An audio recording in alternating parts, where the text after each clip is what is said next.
you're my friend, but I don't know if you know who I am. Well, I was there and I saw what you did. I saw it with my own two eyes. So you can wipe off that grin. I know where you've been. It's all been a pack of lies. I can feel it coming in the air tonight. Oh Lord, and I've been waiting for this moment for all my life. Oh Lord, oh no.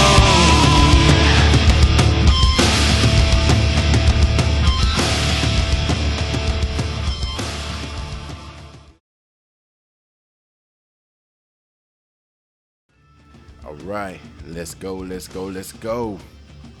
It's a new Eminem podcast. Thank you for joining me. Special edition, 1987 Gamecock edition. Thank you for being here. So this whole podcast is revolving around, of course, that team. And I'm going to go into some detail after some research that I did on this team. And I'm going to share it with y'all. Of course, a lot of you all who were living during that time, who was at school, or who was a fan at that time and attending those ball games, you know what this team was about, and you know what the nucleus of this team was, and that was that defense. The offense put up some yards too, but it was really that defense that really gave that team an identity. So we're going to talk about that today. All right, so taking it from the top, the 1987 South Carolina Gamecocks, coached by Joe Morrison, he arrived in 1983, stayed until, unfortunately, his death in 1989. And what's important to know, he brought a lot of tradition. He brought the 2001 A Space Odyssey before the Gamecocks take the field every game. He had a very popular quote saying, "If it ain't swaying, we ain't playing." So he really put a point of emphasis on using that home field advantage, which is a great thing, which I think is going to come into play September 9th against the Bulldogs, but that's a whole nother, September 8th against the Bulldogs, but that's a whole nother story. We're going to stay on topic. But, 1987 South Carolina, led by Joe Morrison, the Gamecocks finished 15th in the 1987 AP polls with an 8-4 record. This is probably one of the most intriguing teams in Gamecock history. They had some talent, NFL talent on both sides of the ball. The baddest thing, Michael Jackson bad about this team was the South Carolina Gamecock defense that year, which finished ranked top 10 in every defensive category, only allowing 227 yards, and only 10.1 points per game. So, that was a very stout defense. The defense was led by Joe Lee Dunn, who was apparently clear that he would blitz and blitz often, blitz all the time. That hurt the Gamecocks at sometimes, but when it worked, and it was a nightmare for other opposing offenses throughout that season. They had a couple of shutouts and a lot of low-scoring affairs where they were able to bottle up a lot of the offenses that they played.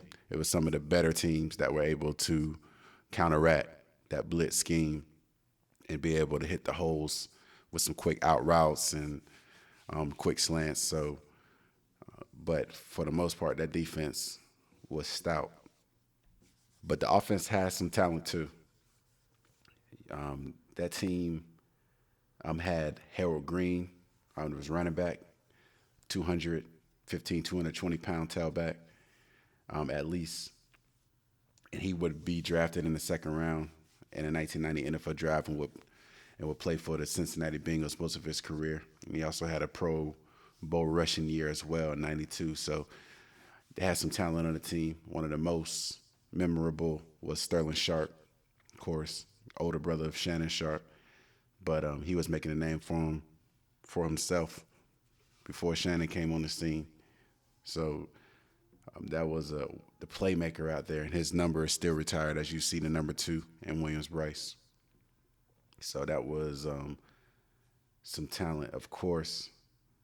But the team was led by a gunslinger, led by former 1984 USA Today High School All-American out of Greensboro, North Carolina. Played at Page High School, and that's Todd Ellis, who is now, of course, still currently the voice of the Gamecocks on Gamecock Sports Radio since 2003. But he threw for over 3,200 yards that season.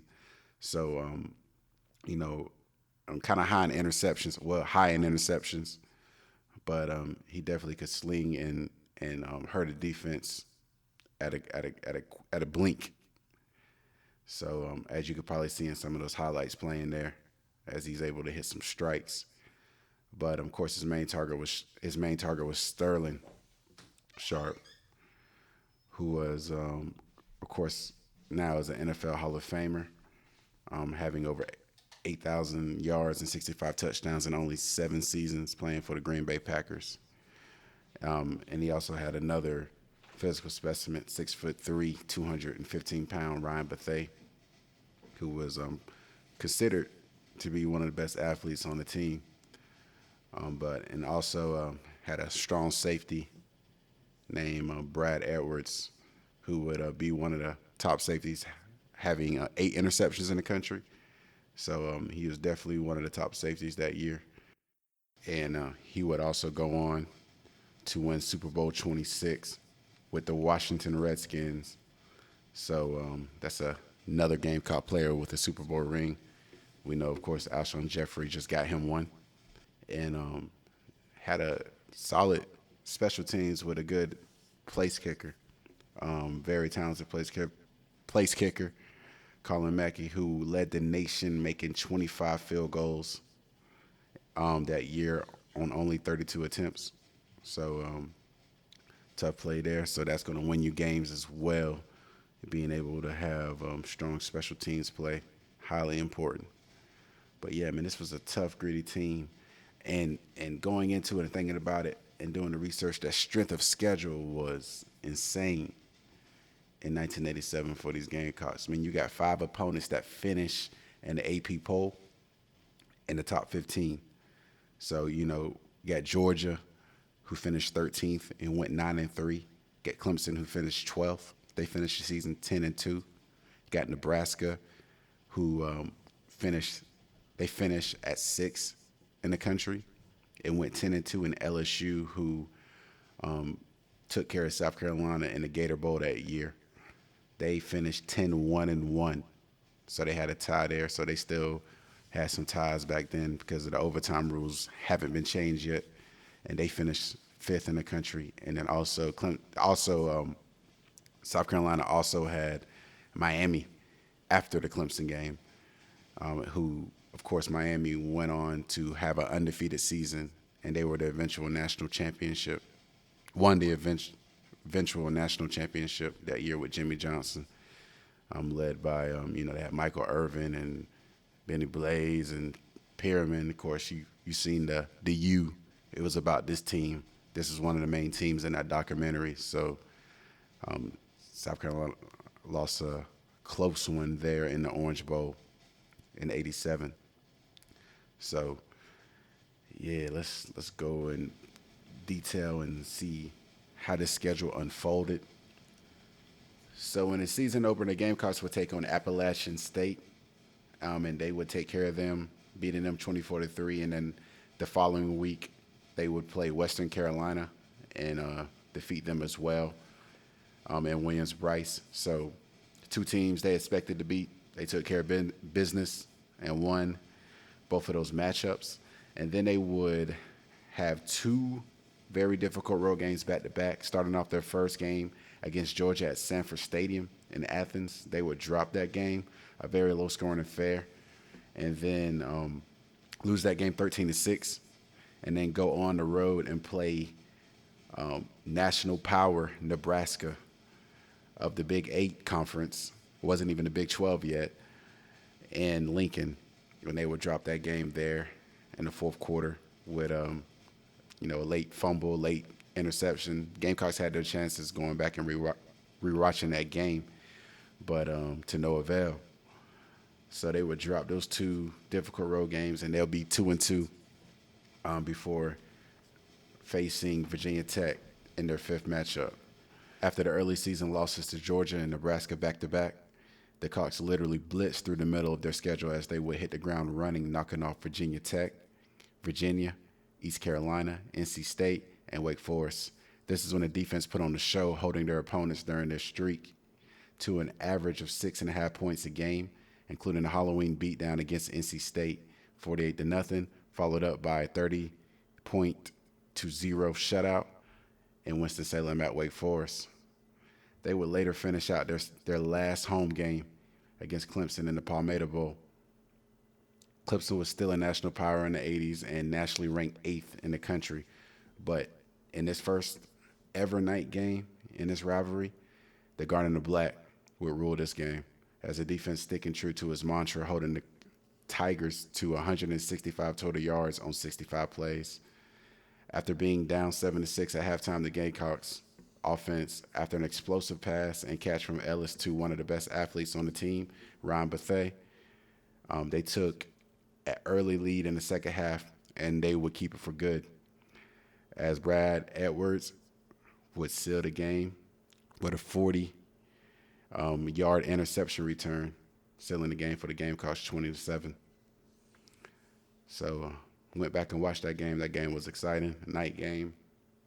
It was a solid game, no turnovers on O, and the defense did what they've been doing all year.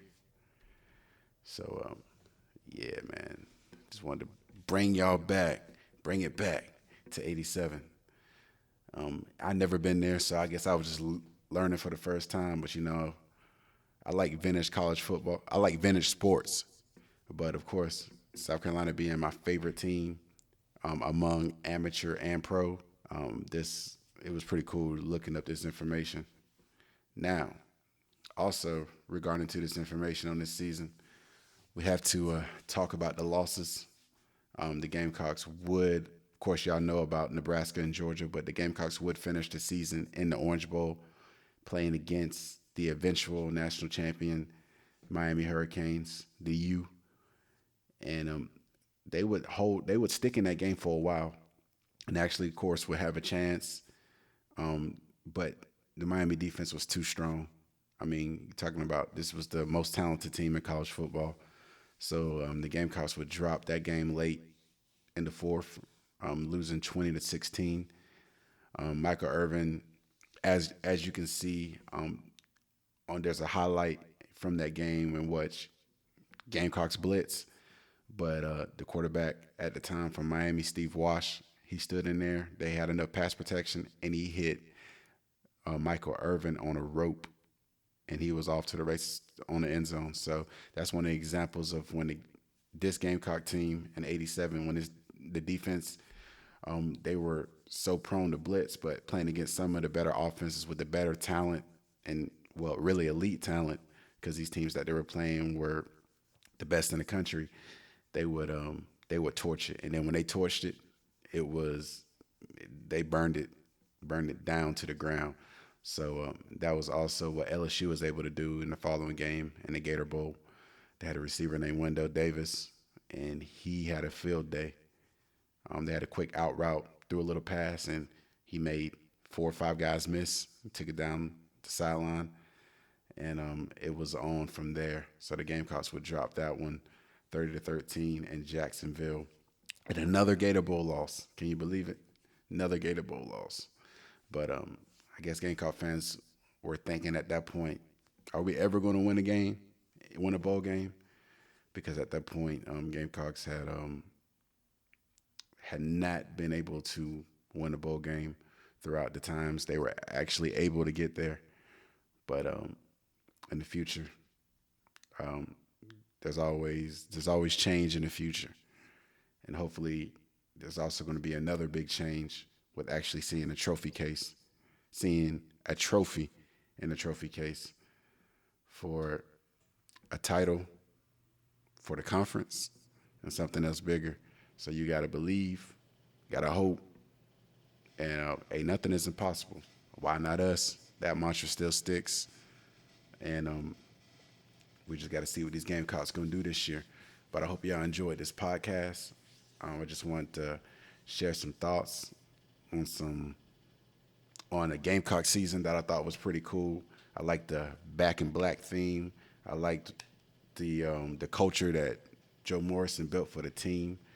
I think I didn't do too much research on this part, but I think that his untimely death definitely caused some setbacks in the Gamecock football program. Definitely by not, filling that position, that void, which was unexpected, with a coach that's going to be able to carry on what he had built. Because before that, Gamecocks weren't winning, 8+ games on a regular in the season, and he was able to win some games. Had some letdowns, of course, but he definitely helped change the culture of a team that definitely needed it, and that the fans definitely deserve to see some winning football and some national recognition for the beloved Gamecocks. So y'all take it easy. Adios. And signing off on the Eminem Show, 1987 Gamecock edition.